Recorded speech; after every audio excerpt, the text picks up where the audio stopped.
Shankaracharya Shuddhasattva Guruttamam Srinidhim Raghavam Vande Hyapara Karunakaram Nidhaya Vetra Manjasasva Mauli Vettanamrite Prabodha Mudrikam Vadhan Pramoda Puri Tantaraha Satotra Sutra Satkaram Parojagada Yatpura Yatindra Bhashya Manditam Tadatra Bhati Shobhanam. Targeting Arjuna who looked so very. Krishna gave Bhagavad Gita to make life merry. It's my pleasure here to share with you in Cary the inherent message which Bhagavad Gita versus Cary. Namaskaram to all. Let us all embark on a virtual tour to Kurukshetra now. On one side, 7 Akshaurani Pandava army is assembled. On the other side, 11 Akshaurani Kaurava army is assembled. In the middle of the battlefield, Arjuna breaks down in his chariot, surrendering to Krishna. He doesn't know what to do. Now Krishna starts teaching Bhagavad Gita to Arjuna. We saw the first chapter of Gita, which is called Sravanadhikari in Ramanuja tradition. Usually they say Arjuna Vishada Yoga. Actually, the more appropriate name is Sravanadhikari, the plight of listener, the plight of each and every listener is highlighted in the first chapter. Arjuna breaking down is a representation of the mental turmoil which each one of us experiences in everyday life. Now the second chapter, it is called Tan Moha Shamanam, solution to your mental turmoil. That's what Krishna gave us IPS formula, I for identity, P for performance, S for self-reflection. So theoretically realize your identity as Jivatma, I. Perform your duty, Karma Yoga, P. And finally, self-reflection. You go to the stage of self-experience, following which your mental turmoil will come to an end. If you reach the stage of Sthita Prajna, you can put an end to your mental turmoil. To put it in a nutshell, if Arjuna does his duty properly, Pandava army will defeat the Kaurava army. If you do your Karma Yoga properly, positive thoughts will defeat your negative thoughts and ensure that you are victorious in your lives. Now Krishna concludes saying, "O Arjuna, you have to fight." Now starts the third chapter, first verse. Arjuna says, "No Krishna, I have a doubt. Your teachings are self-contradiction. If a person wants to attain self-realization, Atmanubhavam, experience of the self, what is the way? Meditation and not action. You are saying that action will lead to self-realization. Never. If a person is acting, working, all senses are indulged in all kinds of activities, how can he attain peace of mind and self-realization? He has to refrain from all activities. He has to withdraw his senses from all external objects, focus inwards. That can lead to self-realization. Now you tell me, outward action will lead to self-realization or inward reflection will lead to self-realization. What do you say? Inward reflection. So Arjuna asks, third chapter, first question, Jyayasi chet karmanaste matha buddhir janardana tatkim karmani ghore mam niyojayasi keshava. Krishna, I have to refrain from action, withdraw my senses to realize the self. On the contrary, you are asking me to fight involved in Karma Yoga. If I have to fight, all my senses have to work. My eyes, my ears, my speech, my hands, my legs, everything has to work. How can that take me towards self-realization? No, Krishna, you are showing me a different way. You are pushing me into this horrible war which involves killing of so many innocent souls. You are pushing me towards this war. No, Krishna, I am asking the route for some city which is situated eastwards. But you are showing the way towards the west. No, this cannot take me to self-realization. Please give me answer, says Arjuna. Now Krishna starts teaching the third chapter of Gita to Arjuna. The third chapter is called Karma Yoga. Usually it is called Karma Yoga. But Swami Vedanta Deshika gives the perfect, appropriate name for the third chapter. Karma Yoga Kartavyatvam. If you are given an option to choose between Karma Yoga and Jnana Yoga, you have to choose Karma Yoga. Karma Yoga Kartavyatvam. Karma Yoga is your choice. Not that you can choose. You have to choose Karma Yoga only. So Karma Yoga Kartavyatvam. Choose Karma Yoga over Jnana Yoga. That is the essence of the third chapter. Now without further delay, Krishna starts answering We now virtually travel to Kurukshetra. Arjuna is in the chariot. Krishna is as usual in the driver's seat. Now Krishna is going to answer the third verse of the third chapter. Yes, Arjuna, Jnana Yoga, meditation, inward reflection takes you to self-realization. At the same time, outward action, Karma Yoga, also takes you to self-realization. Lokesmin vividha nittha pura prokta maya nagha Jnana yogena sankhyanam karma yogena yoginam. Krishna says, I have created two different pathways to the common destination called self-realization. Your Atmanubhavam, self-realization or experience of self is the common destination. But even in Google Maps, you can see two different ways to attain one common destination, right? Similarly, Krishna says, I have created two paths. One path is called the path of action, Karma Yoga. In that case, you have to lead a normal family life, but do your duty sincerely. Don't expect reward. Offer the reward to God. Do your duty as worship of God. If you do that duty properly, that action can also take you to self-realization. At the same time, another route is Jnana Yoga. Some people may be interested in that route. But in that Jnana Yoga, you have to leave everything. Abandon all actions. Become a sannyasi, an ascetic. Retire to forest. Abandon all actions. Withdraw all your senses. Refrain from all performances. And then focus inward. Self, Atma, reflection. In that path also, you can attain the same destination called self-realization. But the issue is, Karma Yoga is like a highway. Jnana Yoga is like a city road. It is very easy to drive in a highway, but it is very difficult to ride on a city road. Likewise, this Jnana Yoga has got a lot of traffic. Even to travel 1 kilometer or 1 mile, it will take a lot of time to progress. But when it is a highway, progress is easy. So, destination is same. I have given two routes. One route is Karma Yoga, easy like a motorway or highway. Another route is Jnana Yoga, which is retiring from everything, but it is difficult like a city traffic route. Now Krishna tells Arjuna, you have to choose Karma Yoga over Jnana Yoga. Arjuna asks, no Krishna, I can't accept when you say just like that, this is city way, this is motorway. No, I want proper reasons. Okay, Krishna starts giving reasons one by one. First reason, Arjuna, Jnana Yoga is not your cup of tea. The fourth verse of the third chapter, Na karmanam anarambhat naishkarmyam purushoshnute nacha sanyasana deva siddhim samadhigacchati. Arjuna, in order to perform Jnana Yoga, first your mind should be pure, clear and mature. Without that mental maturity, you cannot enter into Jnana Yoga. To achieve that mental maturity, you have to perform Karma Yoga. So this is the first step. First perform Karma Yoga, attain mental maturity, then only you can progress to Jnana Yoga. Let me give you one example. A small boy, 5-year-old boy, wanted to become a doctor. His father immediately took him to a medical college dean. He requested the dean, sir, please give my son admission to MBBS. Dean laughed. Your son is just 5-year-old. You are asking admission to MBBS. Please admit him to first standard or LKG. No, my son doesn't want to read first standard, LKG or school education. He wants to become a doctor only. So MBBS is alone needed for doctor. So I want to admit him in this medical college. Dean said, yes, MBBS course is needed to become a doctor. But if you want to study MBBS, if you want to understand MBBS, you should have finished your primary education, higher secondary education. If there is NEET exam, you have to clear the NEET exam. Then only you can be prepared to receive whatever syllabus is there in MBBS. Similarly, Jnana Yoga is like MBBS syllabus.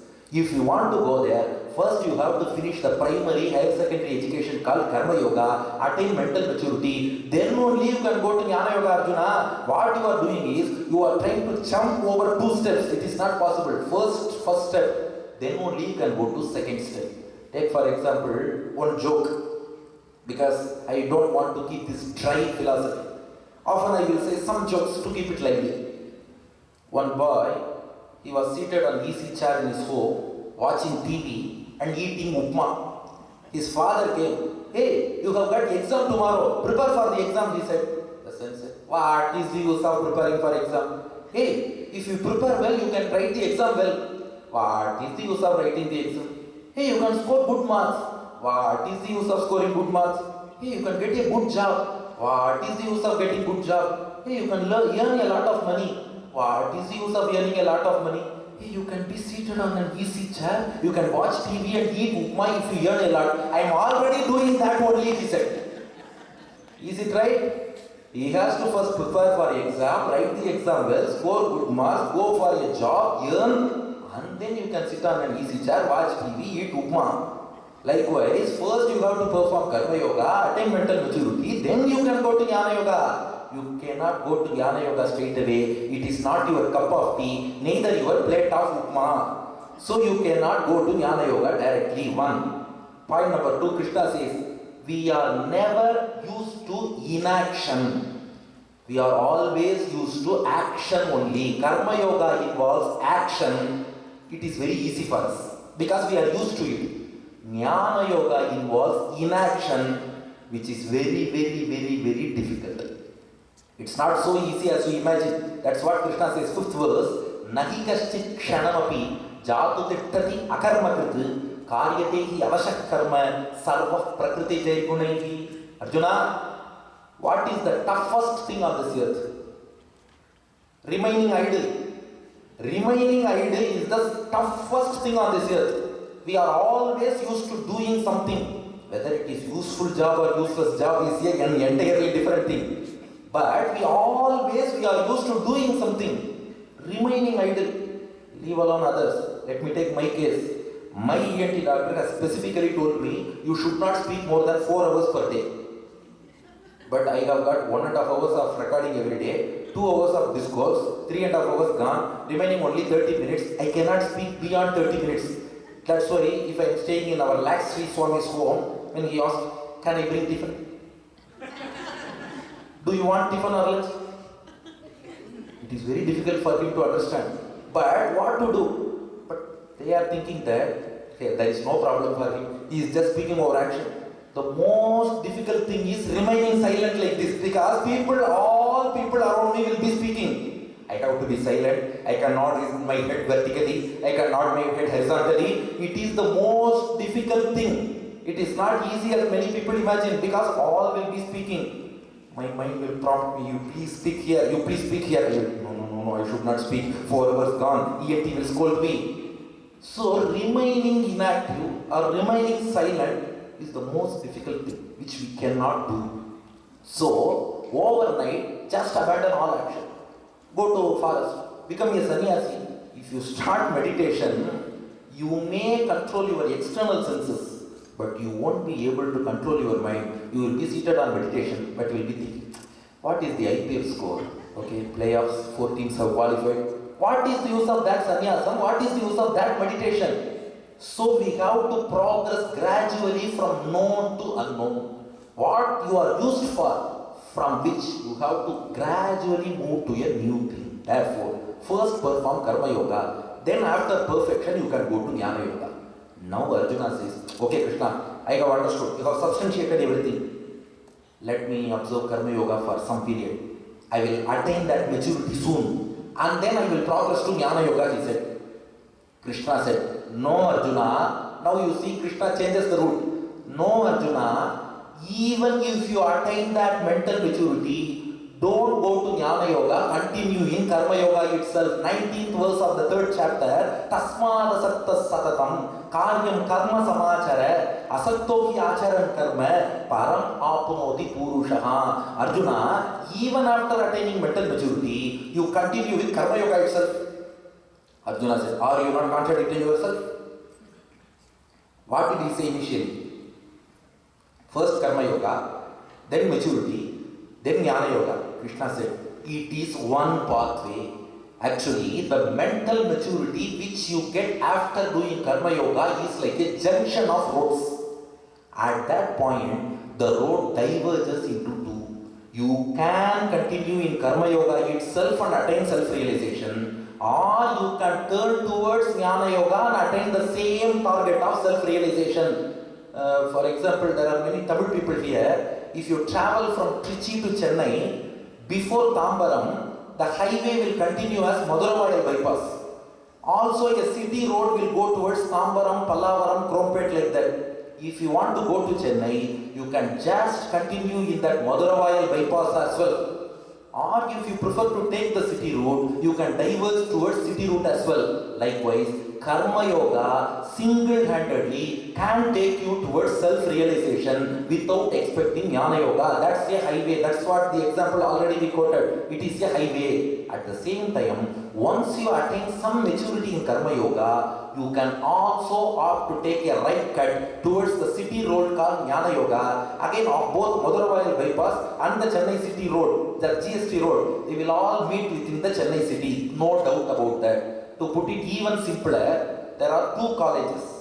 College A, College B. These days in discourses, I don't give any specific names for anything because tolerance level of people is very low. If I give something and if they feel offended, then that will create a lot of problems on social media. So whatever it is, A, B, C, D, 1, 2, 3, that's all. No name at all. So College A, College B. This College A offers both UG courses and PG courses. UG is undergraduate, PG is postgraduate. College B offers only postgraduate courses. If I want to get admission in College B, what should I do? First I have to go to College A, qualify as undergraduate, and then go to College B for postgraduation. But if I want to become a postgraduate, there is no need that I should go to College B. I can do my UG in College A, also I can continue my PG in College A itself. Karma Yoga is College A, Jnana Yoga is College B. In Karma Yoga, you can do UG and followed by PG there itself, leading to self-realization. But in Jnana Yoga, you have to go to Karma Yoga, complete the UG, then come to Jnana Yoga, again the same destination called self-realization. So Arjuna, I suggest that Tasma Asaktas Satatam Karyam Karma Samachara. Even if you attain that maturity, there is no necessity that you should take a right cut and then go into the city route. Then only, no. You can pursue your journey in that same highway to attain the same destination of self-realization. Arjuna asked, is it possible? Is it possible to attain self-realization just by this Karma Yoga? Krishna said, do you know my father-in-law of previous incarnation? He said. Who is the father-in-law of previous incarnation? Janaka. Karmanaivahi samsiddhim astitha Janakadayaha. Did Janaka Maharaja become a sannyasi? No, he was a king. He had Sita as his adopted daughter. He gave her away in marriage to Lord Rama. That Janaka Maharaja attained Atma Sakshatkaram, self-realization. How? Not by Jnana Yoga, not by going to forest, not by leaving everything. By living, not by leaving, but by living. That Janaka Maharaja attained self-realization. And many more souls are there. So you can attain. Now Arjuna asks, why can't I take that difficult city road of Jnana Yoga? Arjuna is very much intent on Jnana Yoga. Why means he is not interested in this war. If he chooses Karma Yoga, he has to fight. If he chooses Jnana Yoga, you can leave everything and go to forest. So he asks, why can't I choose Jnana Yoga?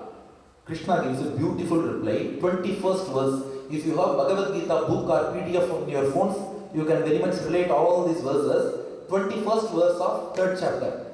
Loka sangrahameva pi sampashyan kartumargasi yadyad acharati srettha tattadeva hitaro janaha sa yad pramanam kurute lokastad anuvartate. Because Arjuna, you should not go to Jnana Yoga because you are a celebrity. You are a well-known person. You are a great scholar. The order of the world is, whatever a great scholar does, layman will try to emulate him. If a great scholar does something, ordinary man will follow. He is doing that, so it is right. Other people will follow. Arjuna, just imagine, just because you are qualified enough to perform Jnana Yoga, if you choose Jnana Yoga, a layman like Venkatesh will think, Arjuna is a great person. He himself has chosen Jnana Yoga, so I will also choose Jnana Yoga. So this unqualified person will start to choose Jnana Yoga. The problem is, he will leave Karma Yoga, trying to go to Jnana Yoga.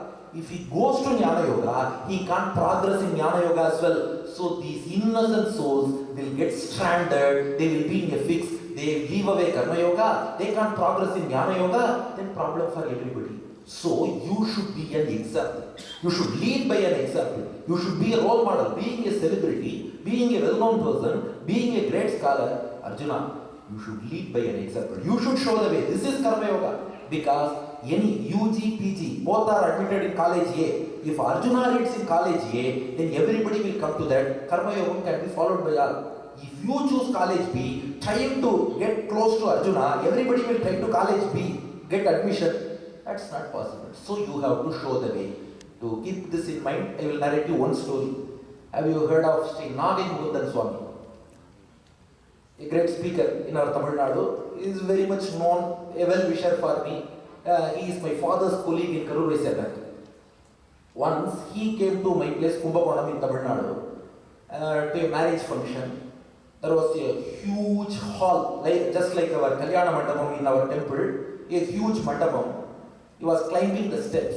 At that time, a mosquito fell into his eyes. He just struggled for a bit and then caught hold of a pillar, stabilized himself, and then went inside. All people who followed him started worshipping that pillar because he held that pillar with two hands and then went inside. Reason is mosquito fell into his eyes. But people who followed a great upanyasaka, he is worshipping that pillar. It means Lord Narasimha is inside that pillar. They were all worshipping. Yad yad ajarati shreshtaha tattadeva itaro janaha. Whatever a great scholar does, people will automatically emulate the same thing. So Arjuna, you don't go to Jnana Yoga, you perform Karma Yoga, you can lead by example. Arjuna said, Krishna, you haven't answered my question yet. See, it is very, very difficult to convince Arjuna. I can convince you all. But Krishna cannot convince Arjuna. He says, you haven't answered my question. What was Arjuna's question? How can action take you to self-realization? Because you are using all your senses, you are acting on all directions and say that it will take you to inward peace. How? I have to refrain from my actions, I have to withdraw my senses, turn inward. That only will take me to self-realization. This is the question of Arjuna. Arjuna says, you are beating around the bush. Where is the answer? Krishna said, here is the answer. 30th verse of the 3rd chapter. Mayi sarvani karmani sanyasya adhyatma chetasa nirashir nirmamo bhutva yudhyasva vigata jwaraha. Arjuna, did I ask you to do karma or karma yoga? Karma or karma yoga? Karma yoga. There are two words. One is karma, two is yoga. Karma is action, yoga is meditation. I asked you to integrate that meditation in your action itself. Mere action will not take you to self-realization, but action coupled with meditation can take you to self-realization. Arjuna started laughing sarcastically. How can I integrate meditation into my action? If I perform meditation during my war, that's all. Can we meditate during action? A doctor treating his patient, okay, I will do meditation and treat my patient. How can we do? A teacher while taking class, I will do meditation. Karma, yoga. Karma plus yoga. Krishna laughed humorously. No, Arjuna. Meditation means not closing your eyes and meditating on something. Here, meditation with action means you have to develop certain state of mind while executing your action. You have to do your duty. But while doing that duty, while discharging your duty, you have to develop that yoga, certain kind of mindset. That is integration of knowledge with work, meditation with work, yoga with karma. What mindset? Now see the verse. Mayi sarvani karmani sanyasya adhyatma chetasa. You have to develop 3 kinds of mindset. 1. I am not the doer. God is using me as an instrument. I am not doing this. I am just an instrument. God is the doer. This is called kartrutva buddhi tyagam. E in the sense of I. Right eye or left eye? No, GHI. E in the sense of I. 2. Mamata tyagam. Leave the intention that nirmamo bhutva. Leave the intention that this is mine, my work. leave that intention. Consider that this is a puja, worship of Bhagavan. This is not my action, this is his worship. 3. Palatyagam. Leave the attachment to worldly reward. Yesterday, one question came up. How can you do without any reward? Oh, you have got greater spiritual reward. To aim low is a crime. So, you aspire for spiritual liberation. That's the great benefit. You leave away all these material rewards. That attachment to material rewards, it is called palatyagam. Now you see, knowledge is integrated with action. You are doing, but while doing, you are in a state of yoga. What kind of yoga? Not closing your eyes and doing meditation. I am not the doer, God is doing. He is using me as an instrument. This is not my activity. God's worship this is, and this is dedicated to God. 3. I am not interested in the worldly benefit. I am going to attain liberation through this. So, kartrutva buddhi tyaga, mamata tyaga, phala tyaga. Sacrifice I, sacrifice mine, sacrifice the result. If you do your duty in this way, that karma yoga will directly take you to atma sakshatkaram or self-realization. So, bottom line, take home message from the 3rd chapter is, spirituality is not about leaving home, it is about living in home. Spirituality is not about mere meditation, it is about proper action coupled with knowledge. Spirituality is not about just becoming a sannyasi, it is about living here and facing the life. Spirituality is not leaving everything, it is about living in the reality, facing the hurdles of life, doing your duty properly and winning over all the sufferings. To put everything which I said as bunch in the form of a punch, spirituality is not escapism but empowerment. Spirituality is not running away from home, it is about rising above the hurdles, because the main problem is, if we convene a lecture on Bhagavad Gita, especially parents say, my children should not listen to this, because if he listens to Bhagavad Gita, he will become a sannyasi. My parents also said so in those times. But actually the context of Bhagavad Gita is Arjuna wants to become a sannyasi. Krishna says, no, you should not become a sannyasi and you should face, you should live here and face the reality. Actually, Bhagavad Gita intends to turn you away from sannyasa and asks you to live this life, asks you to fight, face everything. Don't leave everything. That's the logo conveyed in the 3rd chapter of Bhagavad Gita. So Krishna advises Arjuna, you should not go to Jnana Yoga for 3 reasons. Number 1, you have to be mentally prepared. You cannot straight away go to Jnana Yoga. Number 2, even if you are qualified, still Karma Yoga can take you to self-realization. Number 3, even if you want to choose Jnana Yoga, don't do it because you have to show the way for many more people. So this is the way for you. You can integrate. This is the most important point in the 3rd chapter. You can integrate yoga with karma. You can integrate jnana into karma yoga. You can integrate knowledge into your action. Do your duty with certain state of mind which says, I am not the doer. This is not my duty or my action. I am not interested in this worldly reward. With that you do. You can attain self-realization. So Arjuna, you can fight. With this, Krishna concludes the 3rd chapter of Bhagavad Gita. 30 minutes of discourse is over. Now we progress to the 4th chapter of Bhagavad Gita. What is the name of 4th chapter? Jnana Karma Sannyasa Yoga. Jnana Karma Sannyasa Yoga is the popularly given name. But the appropriate name given by our acharyas is Karma Yoga Avantara Vedaha. Karma Yoga Avantara Vedaha. It means types of Karma Yoga. Yesterday one person asked me a question. It seems Karma Yoga has lot of layers. I hope that person is present today. Karma Yoga seems to have a lot of layers and varieties.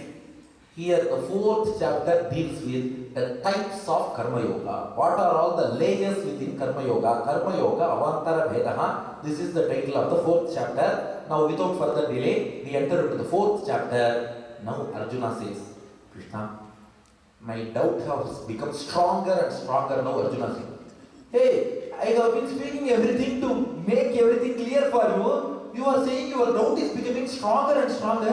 Why? Krishna was shocked. Arjuna said, no. In order to persuade me into this war, you are praising Karma Yoga too much. Because in the second chapter, you said first karma yoga, then jnana yoga, then self-realization.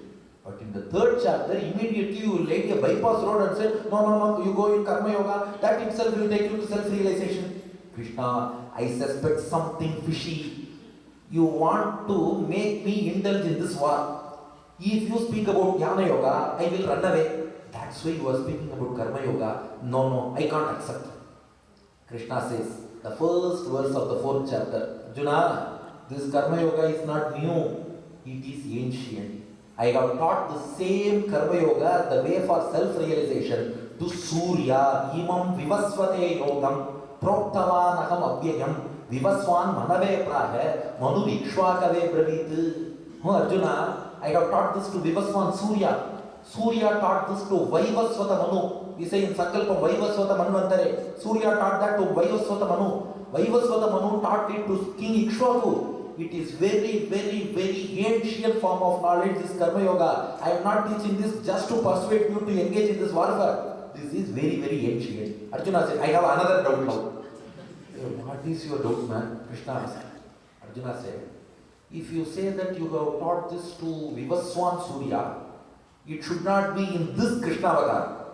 It should be in your earlier incarnation. Avaram bhavato janma, param janma vivasvataha. You see, Ramanuja has explained this verse beautifully. In internet, you can't see this answer. Your Google Acharya, Meta Acharya, AI Acharya, Perplexity Acharya, ChatGPT Acharya, Gemini Ganesha Acharya, they don't give this answer. Ramanuja Acharya alone will give this answer. Arjuna asks Krishna, if you say that you have taught this to Surya, it is definitely not in this Krishna avatar, that I am sure. It should be in any of your previous incarnations, previous avatars. In that case, Kathametat Vijaniyam Tom Adau Proktavaniti. How should I understand all your incarnations? In what way should I understand your avatars? This is the question asked by Arjuna. The internet says, Arjuna asks Krishna, oh Krishna, you are born very late, Surya is there already, how can you teach Surya? Doesn't Arjuna know that Krishna is the incarnation of Lord Srimad Narayana? So the actual interpretation is, Arjuna asks, you might not have instructed Surya in this avatar, so obviously it is a previous avatar. Kathametat Vijaniyam. In what way should I understand your avatars? Now Ramanuja further explains this in his Bhashyam. Arjuna has 6 doubts regarding the incarnations of Bhagavan. This is an important spiritual sixer. Just like sixer is very important in cricket, in Bhagavad Gita, this spiritual sixer is called Avatara Rahasya. It is a very, very, very, very important part in the 4th chapter of Bhagavad Gita. Arjuna has got 6 doubts regarding Krishna's incarnations. What are they? Ramanuja lists out them because Krishna is going to answer all these 6 questions. From the answers, Ramanuja interprets these 6 questions. They are not vividly given in Bhagavad Gita, but when you look at the 6 answers given by Krishna, you can infer that Arjuna had these 6 questions in mind. What are they? Question number 1, Ramanuja writes, Kim Indrajaladivat Mithya Uta Satyam. Krishna, are your incarnations mere illusions, or do you take birth actually? Do you really take birth, or is it just an illusion? This is the first question. Second question, please note all the questions so that we will get answers one by one. Second question, Satyatvecha Katham Janma Prakaraha. If you take incarnation, you come with full potency, or does your power or potency diminish during avatar? Because he may be fully potent, omnipotent in Vaikuntha. If he comes down to the earth, will he lose his power? Number 3, Kim Atmakoyam Dehaha. You take a divine body during your incarnation. Is it a material body or a divine spiritual body? This is the third question. Question number 4, Kashta Janma Ketuhu. What is the basis for your birth? We are all born based on karma. What's your basis? Because you are beyond karma. Yesterday one person asked, Bhagavan is beyond karma. Yes, he is beyond karma. Then why should he take birth? 5th, Kadacha Janma. What is the timing? If we deliver this course, we say, I will finish exactly at 8:45 p.m. You need not worry about that. Similarly, you are taking avatar. When will you take avatar? Is there any timing? Sixth and last important question. Kimartancha janmeti parihara prakarena prashnartho vinyayate. The sixth question is, what is the purpose of your incarnation? Okay, have you got 6 questions now? First, is your avatar true or just an illusion? Number 2, do you come with full potency or does it diminish? 3, is your body spiritual, divine or a material body? 4, what is the basis? Is it karma or something else? 5, what is the timing? 6, what is the purpose? Now Krishna is going to answer one by one. 4th chapter, 6th verse, what is the first question? Is your avatar real or illusionary? Now see the answer. 5th verse. Bahuni me vyathitani jarmani tavacharjuna tanyaham veda sarvani natvam vetha parantapa. Now Krishna asked the same question back at Arjuna. What did Arjuna ask? Is your birth real or illusionary? Now Krishna asked Arjuna, is your birth real or illusionary? Arjuna said, my birth is real. Yes, we are all taking so much of births because of loads and loads of karma. Yes, my birth is real. As much as your birth is real, my birth is also real. It is not illusion. I really take birth on this earth. My birth is as much true as your birth. Krishna answers. Now the second question, will your power diminish? Krishna says, 6th verse, Ajopisan avyayatma bhutanam ishwaropisan. I come with my full potency. Even if I incarnate on this earth, I possess full power. Whatever I have in my spiritual abode, I possess those full powers in my incarnation. Third question, is it a material body or a spiritual body? What body? That's what he says in the same 6th verse. Prakritim swam adittaya. Prakriti means divine body. Prakritim swam adittaya. My own divine body. Whatever divine form he has in Vaikuntha, he comes with that same form in incarnation. That's why while Krishna was instructing Bhagavad Gita to Arjuna, what would be the age of Lord Krishna? You are always interested in questions like this. What would be the age? 89. Because then 36 years Dharmaputra ruled, then they all go to the divine abode. At 89 years, you should have grey hair or not.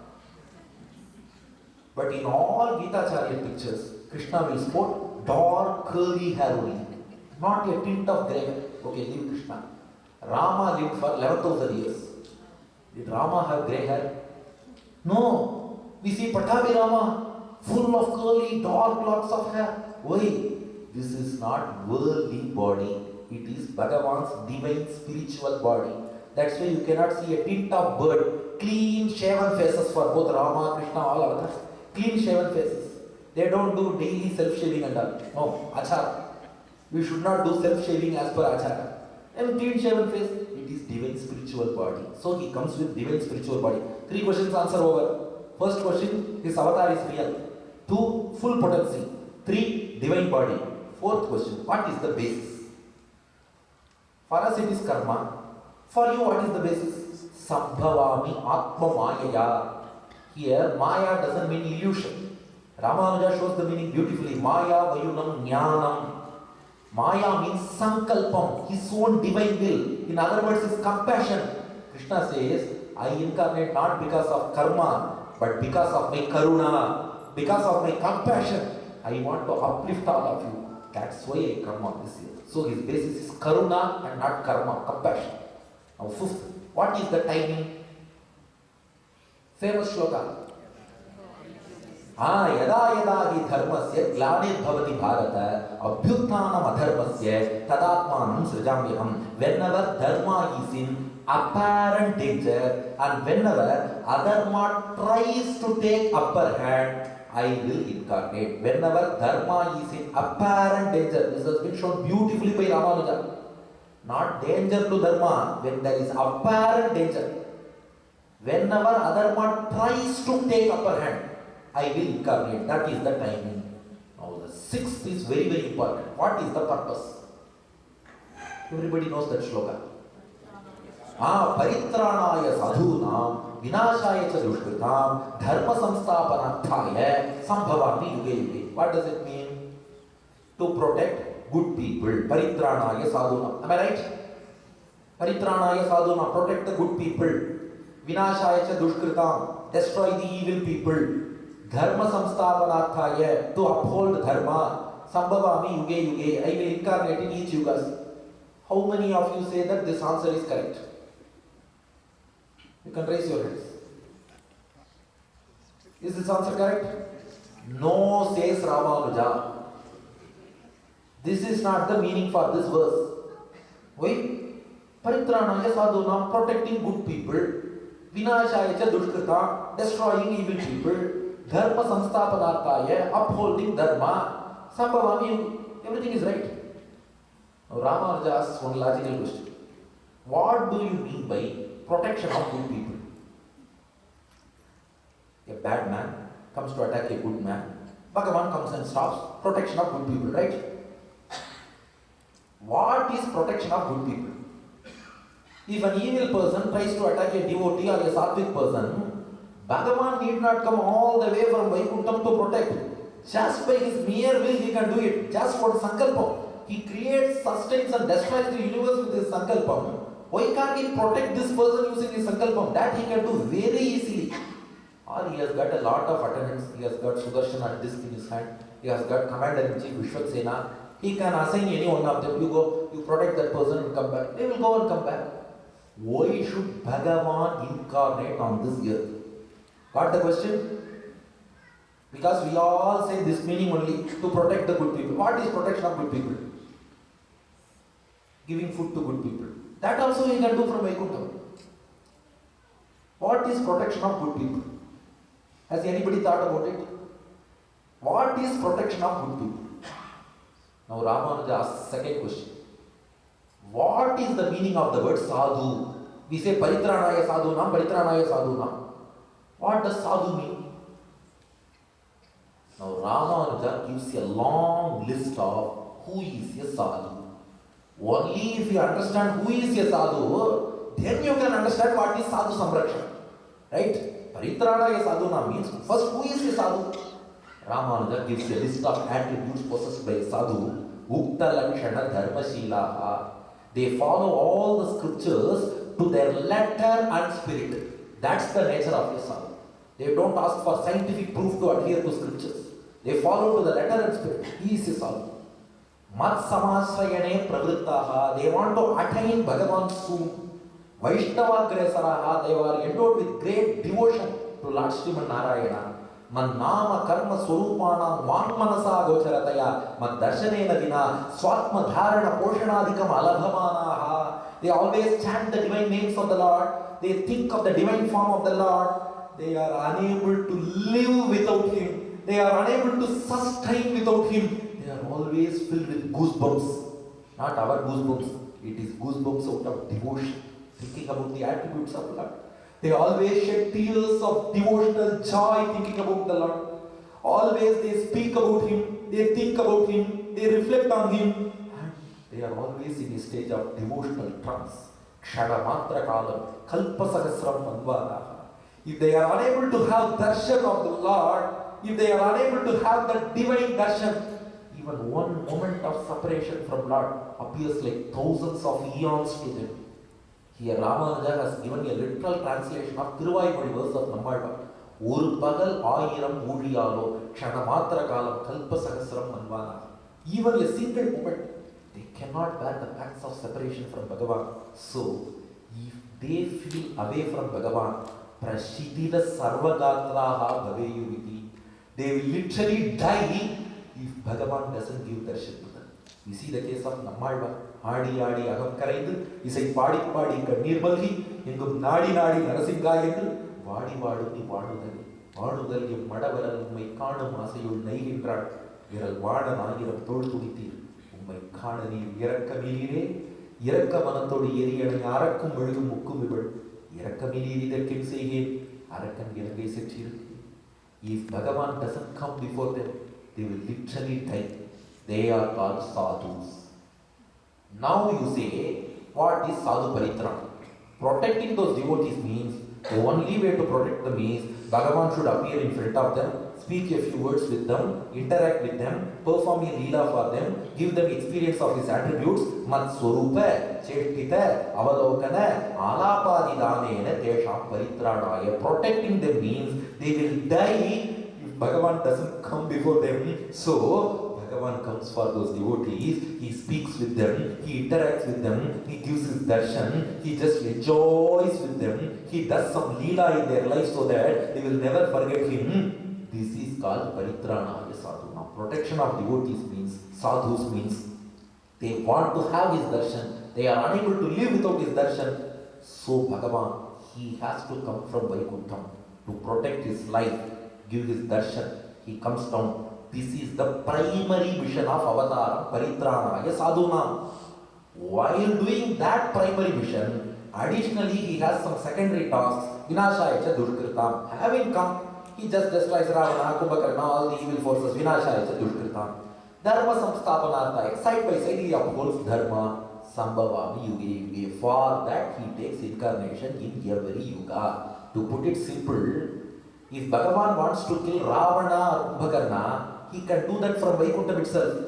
If he wants to receive the fruits from Shabari, he has to come to the earth, no other way. If he wants to receive the hug from Hanuman and he wants to hug Hanuman, he has to come to this earth. If he wants to shake hands with Sugriva, he has to come to the earth. But to kill a Viradha or to kill a Vali, he need not come. To kill a Kamsa or to kill a Shishupala, he need not come. But to dance with gopis, he has to come. But to bless Akrura or Malakara, he has to come. If he wants to kill Hiranyakashipu, he need not come breaking the pillar. But if he wants to bless Prahlada, he has to come no other way. If he wants to just kill the crocodile, he can do it from Vaikuntham. If he wants to bless the elephant Gajendra, he has to come down. So Paritranaya Sadhuna means devotees longing for vision of Bhagavan. Paritrana means giving them darshan. So Paritranaya Sadhuna means he comes to give darshan to his beloved devotees who are longing for his darshan. Vinashaya cha Dushkrita means while coming, he accomplishes the secondary task of destroying evil people. Thereby, Dharma Samsthapanarthaya, what kind of Dharma? Kshinasya Vaidikasya Dharmasya Mad Aradhana Rupasya Aradhya Swarupa Pradarshanena Sthapanaya cha. He shows that all the Vaidika karmas which we do are nothing but puja, aradhana of Bhagavan. Dharma is worship of Bhagavan. Adhering to Dharma is one form of worship of Bhagavan. He shows that to the universe. He teaches that to the universe so that, oh, this Dharma is one means to worship Bhagavan. We realize and adhere to Dharma. Dharma Samsthapanarthaya Sambhavami Yuge Yuge. Now have you got answers to all the 6 questions? Is avatar true or illusionary? True. Does his power diminish or not? Doesn't diminish. Full potency. What kind of body he takes? Material or spiritual? Spiritual and divine. 4. What is the basis? Is it karma? No. Karuna. Compassion. Number 5. What is the timing? Apparent danger to dharma, and when apparently adharma tries to take upper hand, that time Bhagavan will come. Finally, what is the purpose? Giving darshan to devotees who long for him, side by side destroying evil forces and upholding dharma. This is the purpose. Now Krishna gives one more shloka, the 9th verse. Usually remember one thing, if a person performs bhakti yoga meditation, yesterday itself I gave you, that's why all the basics were covered yesterday. Some of you might have felt it boring, but no other way. Only if the base is strong, you can enjoy the next 3 days with so much of humor and everything. That's why the base was set yesterday. Bhakti yoga means incessant loving meditation on Bhagavan.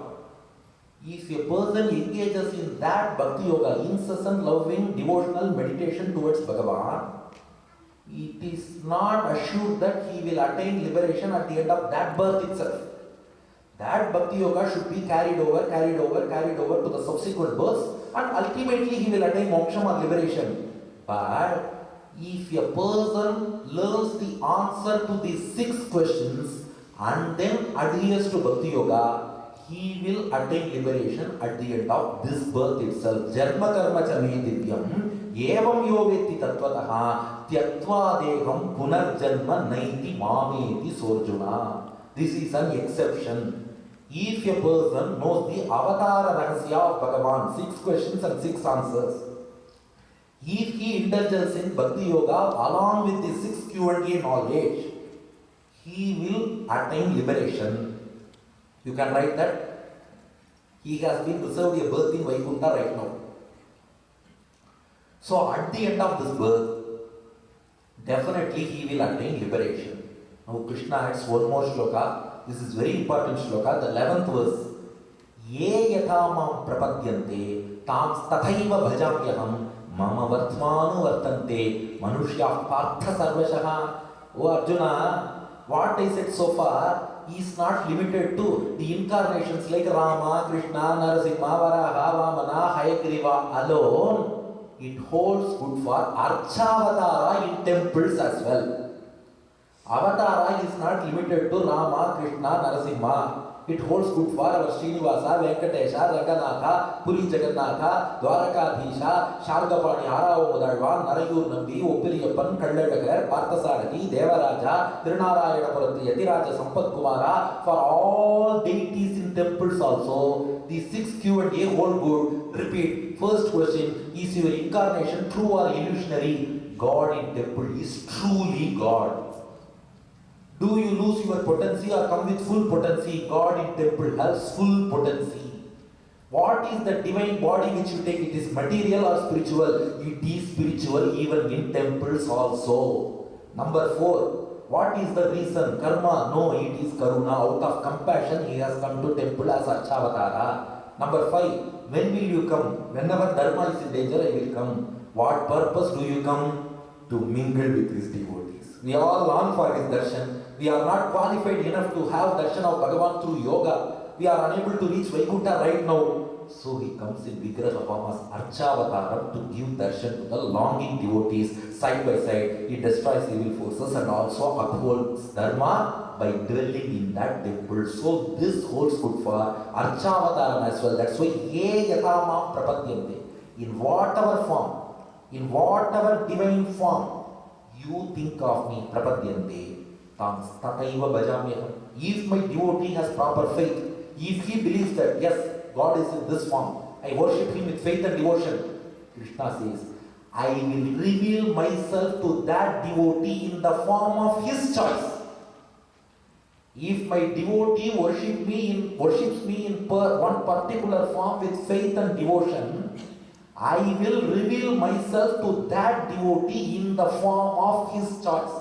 Beautifully Ramanuja explains, ye mat samasrayana apeksha yatha yena prakarena swapekshanurupam mam sankalpya samasrayante tan prati tathaiva tan manishita prakarena bhajami mam darshayami. In whatever form they wish to see me, I will reveal myself in that form. This is echoed by Poigai Alvar. Tamarugandadu eppurvam avurvam thane. Tamarugandadu eppe மற்றப்பே தமருகந்து எவ்வண்ணம் சிந்தித்திவரா இமையாதிருப்பரே அவ்வண்ணம் அழியானாம். The same is echoed by Nammalvar in his Thiruvaimozhi. தஞ்சமாகிய தந்தை தாயோடு தானுமாயவை அல்லனாய் எஞ்சலில் அமரர் குலமுதல் மூவர் தம்முள்ளும் ஆதியை அஞ்சி நீர் உலகத்துள்ளீர்கள் அவன் இவன் என்று கூழென்பின் நெஞ்சினால் நினைப்பான் எவன் அவனாகும் வீழ்கடல்வழனே. Don't have an iota of doubt that அவன் இவன். How can that God be this God? Don't doubt. Because we all have that doubt. That God is in Vaikuntha.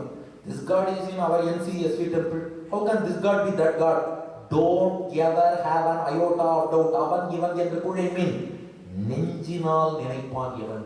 If you think from the bottom of the heart with faith and devotion that this is my God, rest assured Bhagavan will come in that form and bless you, reveal himself in that form to you. There is an incident from the life of Bhagavad Ramanuja to substantiate this. Ramanuja was walking with his Bhiksha Patra vessel on the streets of Srirangam. Small children on the banks of river Cary, they placed a stone called, this is Lord Ranganatha, just a black stone. This is Ranganatha. We are going to conduct Utsavam and festival for this Lord. So we are offering Naivedya Prasadam. What Prasadam? Sand balls from Kaveri banks. They took sand balls as Nivedyam, like laddu, and they were offering to the Lord. One boy was dressed up as Ramanuja because they wanted that Utsavam to look exactly as the replica of temple Utsavam. So in temple, Ramanuja will be standing in the front to receive the first honors. One boy was dressed up as Ramanuja with that saffron attire, Tridanda, threefold stick in his hand, and with the 12 urdhva mudras all along his body, standing like Ramanuja. Now after offering all these sand balls to that stone Raganatha, this boy called Ramanuja Arulapad, come for prasadam. This original Ramanuja, who was looking at this sight with tears in his eyes, he just started thinking, wow, small children with great devotion, they are conducting Utsavam for Bhagavan. His eyes were full of tears. As they summoned, Arulapadi Abhiramanar, Ramanuja said, Nainde, go ahead, coming. Original Ramanuja came instead of duplicate Ramanuja. That duplicate Ramanuja, that boy, he was looking at somewhere else. Original Ramanuja came. He dropped that sand ball prasadam into the vessel of Ramanuja. Ramanuja said, Yam Peru Sammanam, and took it away. One of Ramanuja's disciples went to him, oh Acharya, you have received a sand ball thinking that it is prasadam. Ramanuja said, it is not sand ball. It has been offered to Bhagavan. It is divine prasad. He said, it is not Bhagavan. It is just a stone. Small children keeping a stone, they are saying it is Bhagavan. Ramanuja said, don't you know Bhagavad Gita? Ye yatha mam prapadyante tamistataiva bhajamyaham. It is a promise given by Lord Krishna that in whatever form you contemplate on me with true faith and devotion, I will reveal myself to you in that very same form Bhagavan has assured. These small children with devotion and faith in their tender hearts, considering that God lives in this stone, they have offered the sand ball with devotion. It is God. It is prasadam. You also go and receive prasadam, Ramanuja said. This is the matter conveyed in Avatara Rahasya. So it is not limited to Vibhava Avataram alone. It holds good for Archavataram as well. If we know that Archavataram, any bhakti yogi with this knowledge can attain liberation at the end of this birth itself. Now Krishna, Adavata puts it beautifully, Prasangat Swaswabhavoktihi. All these came because of a discussion, a doubt asked by Arjuna. Now Krishna comes back to the main topic. Krishna said, no, we can't deviate further from the topic. I asked you to perform Karma Yoga. Arjuna, please realize all this I told you to explain that I have taken many incarnations. In all those incarnations I have taught Karma Yoga. That's why this Karma Yoga which I am teaching you is not just to persuade you into the war. It is common for all. Arjuna, I would like to add one more thing Krishna said. Arjuna said, oh please tell me. While doing Karma Yoga, your knowledge should be maturing, step by step. It should be ripening.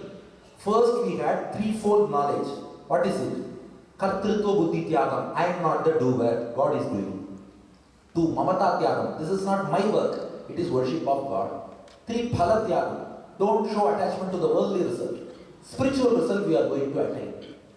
Further, you should attain another form of knowledge while executing Karma Yoga. What is it? An excellent verse in the 4th chapter, 24th verse. Brahmarpanam brahmahavihi brahmagno brahmanaputam brahmaivatena gantavyam brahmakarma samadhina. A beautiful verse.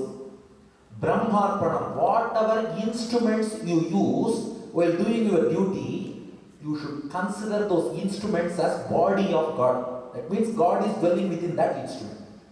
Similarly, Brahma Havihi, whatever investments you make, consider that God is the indweller of those investments. Thus, investment is also body of God. Brahma, now whatever clients you have, you consider that those clients are also body of God. God is within those clients. Brahmana Bhutam. Consider yourself as body of God. Because God is within you as well. So, the client, the performer, instruments, investments, the place of work, everything you should see as body of God. God is the indweller of all. If you execute your duty with that mindset, that will take you to self-realization, Jivatma, which is also body of God. Jivatma is also body of God, he is the indweller. So, you start seeing everything as body of God. you will finally attain Jivatma, which is the body of God. Just imagine practical application of this verse. Take the case of a doctor. If he sees Bhagavan within his stethoscope instrument, within his investments, his clinic, his table, his chair, everything, he sees Bhagavan within. He sees Bhagavan within his patient. He sees Bhagavan within himself. With this mindset, the doctor thinks, Bhagavan is within my patient, he is within my stethoscope. I treat this patient to satisfy the Paramatma who is within that patient. If with this mindset, if the doctor treats the patient, just imagine how much the quality of treatment will improve. At the same time, fees will also come automatically. That's different. But if he treats the patient only for money, only for fees, the quality of treatment will come down. If he develops this mind, you can apply for a teacher. A teacher thinks, Bhagavan is within myself. God is within my students. God is within my parents of these students. God is within my classroom. God is within my, those days, chalk piece and board. These days in my PowerPoint presentation, God is there. With this mindset, if your teacher approaches the class, I want to satisfy the Lord who is within my students, then see how much the quality of education will improve. Automatically the teacher will get the salary. That's a different thing. But this mindset we should have. We should see God within everything. We should see everything as the body of God. This is the important mindset in Karma Yoga. Now coming to the layers, types of Karma Yoga. Now Krishna says, Arjuna, Karma Yoga has many branches. You can choose one speciality and adhere to it. Actually, Karma Yoga has many branches. What is Karma Yoga means? If a person performs daily puja every day to Bhagavan, that is one form of Karma Yoga. In your home, you perform daily worship, daily puja, Dhruvaradhana. That is one form of Karma Yoga. 2, you perform yagas. Whatever possible. It may be Ashwamedha Yaga, Rajasuya Yaga, like that in the previous yugas they did. Or a Soma Yaga. Whatever possible. Doing yagas, sacrifice, is one form of Karma Yoga. Controlling your senses and mind is one form of Karma Yoga. Just control your senses. Just control your mind. This is one Karma Yoga. Then giving donation, dhanam, charity, that is one form of Karma Yoga. Doing penance, tapas, is one form of Karma Yoga. Performing austerities, anuttanams we say. Your daily austerities and anuttanam performance is one form of Karma Yoga. Undertaking holy yatras is one form of Karma Yoga. Pilgrimage is one form of Karma Yoga. Veda Parayana is one form of Karma Yoga. Pranayama is one form of Karma Yoga. So, Krishna says, Evam Bahuvidha Yajna Vidata Brahmano Mukhe Karmajan Viditan Sarvan Evam Jnatva Vimokshase. 32nd verse of the 4th chapter. Bahuvidha Yajnaha. Karma Yoga is of many types. Daily pujas, yagas, controlling of senses, controlling of mind, donation, penance, austerities, pilgrimages, Veda Parayana, Pranayama, everything is Karma Yoga. You can choose one specialty. A college may offer many courses. You will choose one course and then read that syllabus. But whatever syllabus or course you choose, 80% attendance is mandatory. Right? Whatever course you choose in a college, 80% attendance is mandatory. Similarly, whatever branch of Karma Yoga you choose, Nitya Naimitika Karma is mandatory. That's what Krishna says. Karmajan Vidhitan Sarvan. They attain completion only if you do Nitya Naimitika Karma. Now another question. What is Nitya Naimitika Karma? Nitya Karma means everyday rituals. Every day we wake up, we take bath, we apply tilak, we wear traditional dress, we do Sandhyanandanam and other forms of worship. We worship our God in our homes as Thiruvaradhanam, daily puja, and take the prasadam which is offered to God. Again, evening we do Sandhya Vandanam. These daily routine austerities, they are called Nitya Karmas. Naimittika Karma means on specific occasions like Amavasya, or during Grahanam, eclipse, or during Dakshinayana, Uttarayana, Punyakalam, we do specific rituals on specific days. That is called Naimittika. Take for example, tomorrow is Ekadashi. We observe Ekadashi fast. That is Naimittika. Whatever you do every day is Nitya. Whatever you do on specific days is called Naimittika. these Nitya Naimitika karmas are like 80% attendance, which is mandatory for all courses. Beyond that, you can choose one course. You can choose one form of karma yoga. You do pranayamam during daily sandhyavandanam itself. But you can choose pranayamam as one form of karma yoga and exclusively perform that. Daily puja everybody will do. But you can extend that daily puja in the form of a karma yoga. Yatra, everybody will go for yatra. But it may be yearly once or 6 months once. You can go for daily yatra as a part of karma yoga. So that is speciality.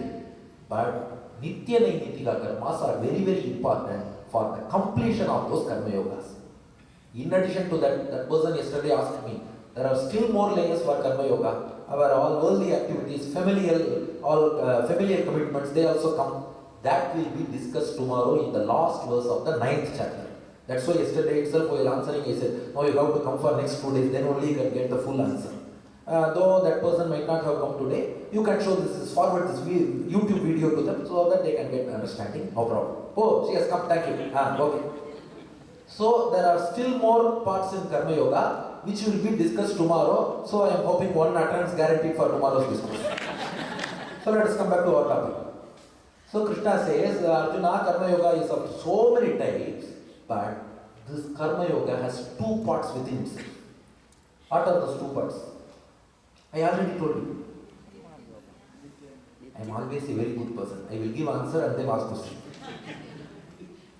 Karma and yoga. Karma is action, yoga is knowledge. So, whatever karma yoga you do, it has a working part and a knowledge part. What you do, what you think, 2 parts. Now, Krishna asks Arjuna, which part is more important? Action or knowledge? What you do or what you think? Which is more important? Action king. See what Krishna says.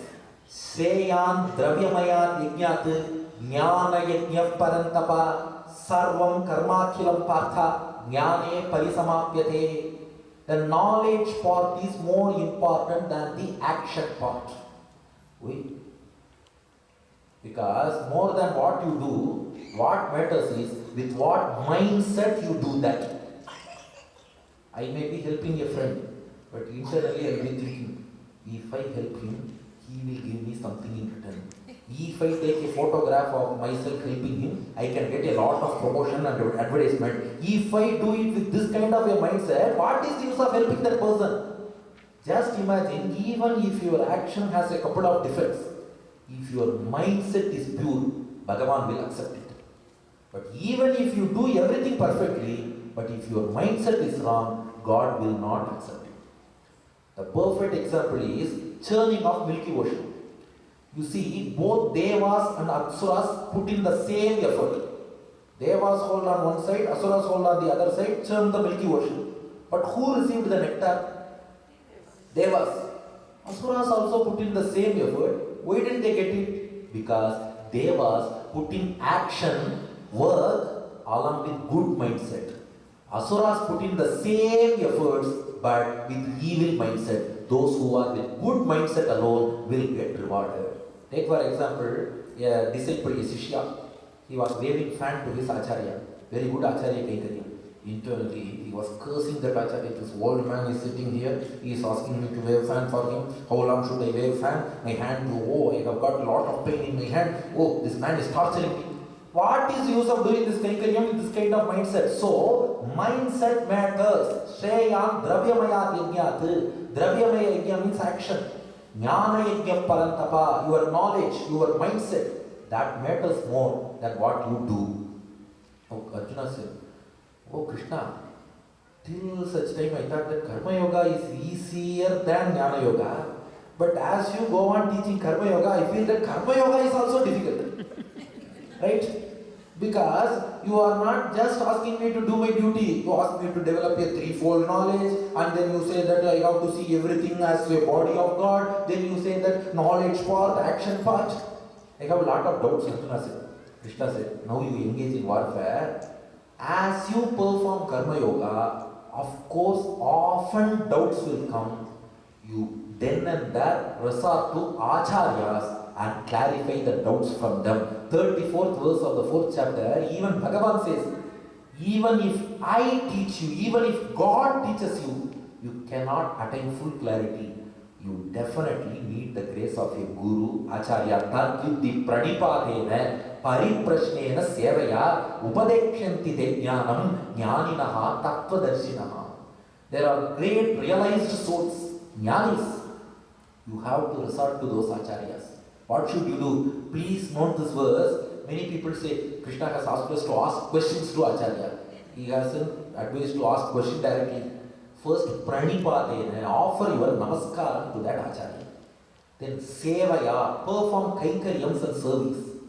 Then, at the appropriate time, pariprashna, not prashna, pariprashna, ask with utmost humility.